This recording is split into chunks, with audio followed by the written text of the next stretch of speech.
आप सभी लोगों के सामने मैं जो सूचना और बात रखने जा रहा हूँ, बड़ा शर्मनाक विषय है। एक हमारे गिराब थाना का आषाढ़ी गांव का अनुसूचित जाति का कोजाराम पुत्र श्री हरजीराम, उम्र 40 साल, जिसको वहाँ के जो सामंती लोगों द्वारा लगातार परेशान किया जा रहा था और जिसके खिलाफ उसने कानूनी लड़ाई लड़ी। करीब 8 मुकदमे उसने उन अपराधियों के खिलाफ नामजद दर्ज कराए, जिसमें 4-5 मामलों में अपराधियों का चालान भी हुआ। और अभी इसको धमकियां मिलने लगी। इसके घर पे आकर के उन्होंने झगड़ा किया तो उसने थाने में रिपोर्ट दी, लेकिन थाने में मुकदमा दर्ज नहीं हुआ। तो 15 मार्च को कोजाराम ने एसपी साहब को एक परिवार दिया कि और वहाँ रोया। उसके रोने की परिस्थिति को देखते हुए एसपी साहब ने सीधा उसके ऊपर मुकदमा दर्ज करने के आदेश दिए। नहीं तो क्या होता है कि ज़्यादातर मामलों में ये लिखा जाता है कि अनुसंधान करके जवाब दे। तो एसपी ने परिस्थितियों को देखते हुए मुकदमा दर्ज करने का आदेश दिया और आदेश के बाद में 20 मार्च को मुकदमा संख्या 11/2023 पुलिस थाना गिराब में दर्ज हुआ। और दर्ज होने के बाद में इसको लगातार धमकियां मिली। तो आज से 10 दिन पूर्व कोजाराम ने फिर आकर के एसपी साहब को कहा कि ये जो लोग फलां लोग नामजद बता दे हुए, और उसने एसपी साहब को रिटर्न में दिया कि इन लोगों से मुझे जान का खतरा और मुझे मार देंगे। उस कागज पे पाबंद किया या नहीं किया इस बारे में जानकारी अभी मेरे पास उपलब्ध नहीं है, लेकिन वो जो 15 मार्च को किया उसकी जानकारी है। और मेरे से भी कई बार उसने कहा है, वकील साहब से भी, गणेश जी भी कई बार चर्चा की कि अब मुझे जिंदा नहीं छोड़ेंगे। घटना ये है कि मेघवालों का मोहल्ला अलग है और राजपूतों का मोहल्ला अलग है, और उसके बीच में से एक सरकारी रोड मुल्ला सड़क निकलती है। सड़क के उस उत्तर पश्चिम में राजपूत है और ये दक्षिण पूर्व में मेघवालों का मोहल्ला है। तो इस कोजाराम के घर के आगे थोड़ी बहुत कुछ जगह थी, उसमें उन्होंने लगातार कचरा डालना शुरू किया, औरतों को गालियां निकालना। सामने खंबा था उस रोड के साइड, कोजाराम की लाइट वहां से ली हुई थी वैध रूप से कनेक्शन घरेलू, तो उसको बार बार ऊपर चढ़ करके काटना, ये विषय मेरे सामने आया था। और उस समय उसने जो फोटो सारे मुझे दिखाए थे, और आज जो उसने आज से 10 दिन पहले उसका रिश्तेदार भंवर जो है उसको दिया था कि ये मुझे मार देंगे, लेकिन ये कमरे की चाबी है और ये जो थैले के अंदर मेरे कागज जो सारे हैं ये तुम्हारे पास रखना और जरूरत पड़े तो काम लेना।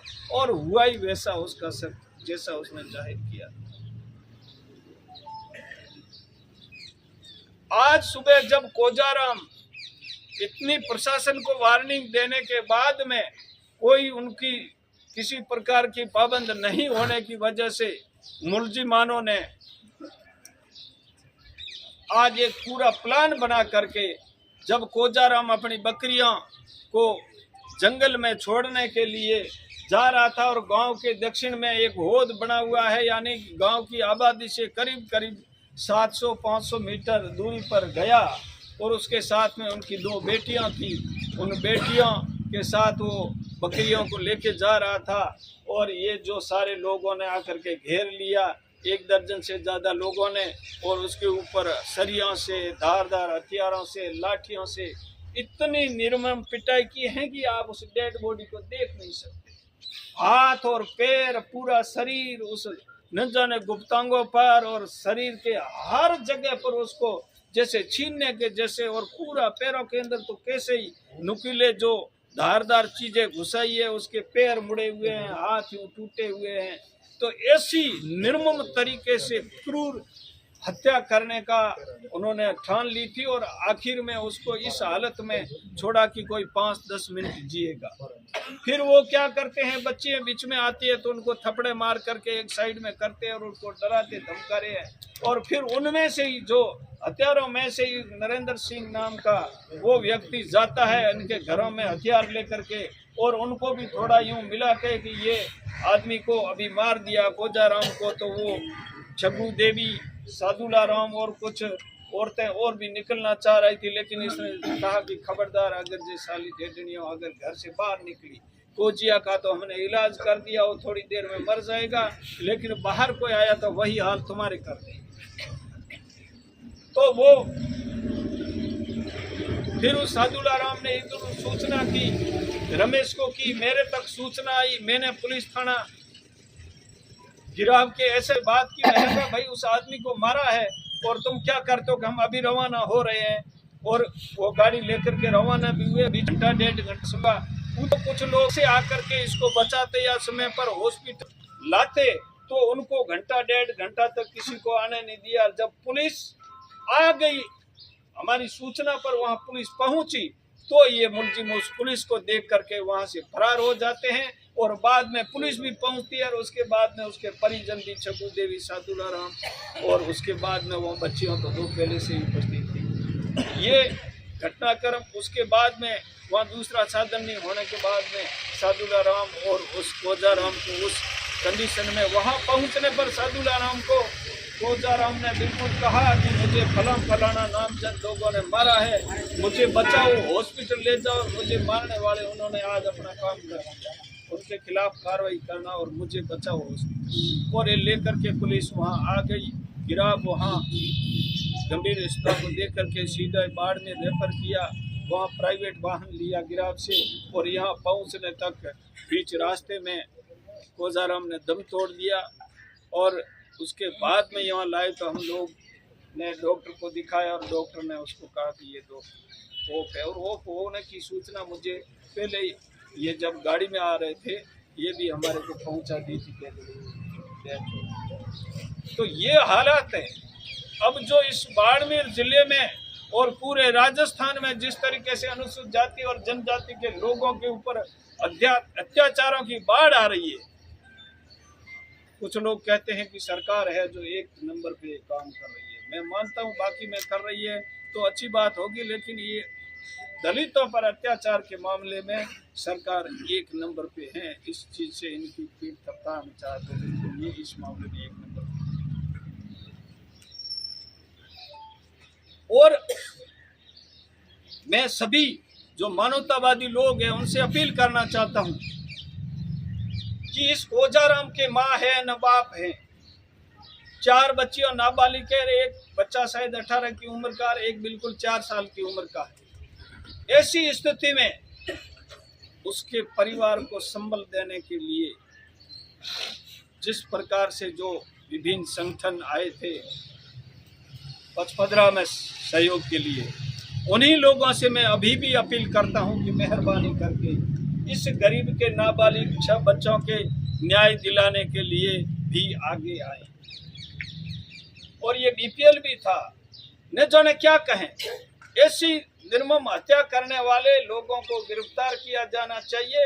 और बाकी जो हमारे एससी एसटी और तमाम दूसरे भी मानवतावादी लोग आए हैं, हमारे जैसलमेर से हमारी पूर्व प्रमुख बहन अंजना जी भी आई है, छात्र नेता शाहनाज भी आई यहाँ, और आजाद सिंह सहित और भी मानवतावादी लोग होंगे।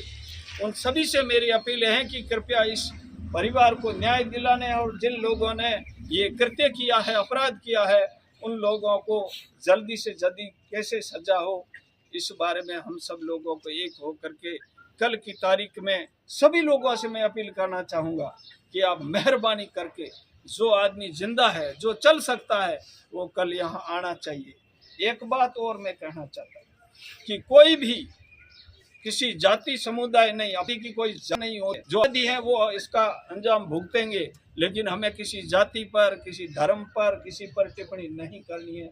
इस बात का संयम सभी बना के रखें। हम लोगों का एक ही उद्देश्य होना चाहिए कि जिन लोगों ने इस कोजाराम की जान ली है, उन लोगों को उसके किए की सजा मिलनी चाहिए। और हम सभी लोग मिल करके अब हमारा जो ज्ञापन तैयार करेंगे, उस ज्ञापन में क्या हमारी मांग होनी चाहिए, ये सारे लोगों की मैं राय लेकर के उसके बाद में कुछ बता पाऊंगा। मीडिया के बंधुओं से भी आप लोगों ने जब बाड़मेर में जब जुल्म हुआ है, तो आप लोगों ने बिल्कुल निष्पक्ष होकर के गरीब और पीड़ित को न्याय दिलाया है। अभी आपसे मेरी ये उम्मीद रहेगी कि आप इस बात को, जायज़ बात को, जहाँ जो फॉर्म पे लेने जहाँ है उठाइए और इस गरीब के बच्चों को दिलाने सहयोग करें। और हमारे सारे लोग हैं इस परिवार को न्याय दिलाने के लिए आए हैं, उन सभी लोगों से मेरा निवेदन है कि अभी रात को मैं खुद भी यहाँ सोऊंगा, और आप में से जो लोग यहाँ रुकना चाहें, इन दुखी परिवार के लोगों के साथ रुकें। बाकी वाले जो भी घर जाएंगे रात को देर, वो लोग सुबह और रात भर सारे लोग जो इसको न्याय दिलाने के ज़्यादा से ज़्यादा संख्या में। और चीज़ और है कि हमारा आंदोलन हमेशा अहिंसक रहता है। हम कोई नारेबाजी नहीं करते हैं, हम कोई रोड रोकने का काम नहीं करते हैं। हम बिल्कुल अहिंसक रूप से अपना जो है काम है वो करेंगे और इस परिवार को न्याय दिलाएंगे। पुनः आप सभी यहाँ आए हैं, वो सभी अब इसी के, और सुबह का टाइम क्या है, सुबह जो जितने नज़दीक है यहाँ आसपास के लोग हैं, 8 बजे 9 बजे और 10 बजे तक तो हमें किसी भी सूरत में इस पंडाल के नीचे सबको आना है। ये सभी आप लोगों से मेरा निवेदन और अपील रहेगी। धन्यवाद।